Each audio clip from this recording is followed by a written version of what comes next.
নেপালের আলোচিত leg spinner Sandeep Lamichhane আসন্ন বিপিএল খেলতে আসছেন। শান্ত, তামিম, মুশফিকদের রাজশাহী ওয়ারিয়র্স লামিচানেকে সরাসরি চুক্তিতে সাইন করে চমক দেখালো। এর আগে জিমি নিশামকেও দলভুক্ত করে রাজশাহী। কদিন পরই বিপিএলের 12তম আসর মাঠে গড়াবে। তার আগে দলগুলো নিজেদের শক্তি আরও বাড়িয়ে নিচ্ছে। বিপিএল সামনে রেখে দেশি তারকাদের মধ্যে রাজশাহী ওয়ারিয়র্স নাজমুল শান্ত ও তানজিদ তামিমকে সরাসরি চুক্তিতে দলে ভেড়ায়। এরপর নিলামের অন্যতম আলোচিত দল তারা দারুণ বুদ্ধিমত্তা দেখিয়ে তরুণ আর অভিজ্ঞদের মিশেলে দল সাজায় রাজশাহী।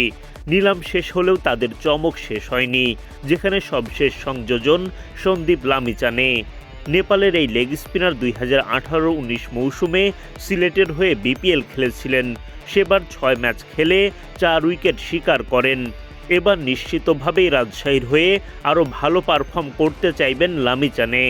এক নজরে আসন্ন বিপিএল ঘিরে রাজশাহী ওয়ারিয়র্সের স্কোয়াড: নাজমুল হোসেন শান্ত, তানজিদ হাসান তামিম, সাহিবজাদা ফারহান, মোহাম্মদ নওয়াজ, তানজিম হাসান সাকিব, ইয়াসির আলী চৌধুরী, আকবর আলী, রিপন মণ্ডল, জিশান আলম, হাসান মুরাদ, আব্দুল গাফফার সাকলাইন, এস.এম. মেহরব হাসান, রবিউল হক, ওয়াসি সিদ্দিকী, মোহাম্মদ রুবেল, মুশফিকুর রহিম, দুশান হেমন্ত, জাহানদাদ খান, জিমি নিশাম ও সন্দীপ লামিচানে।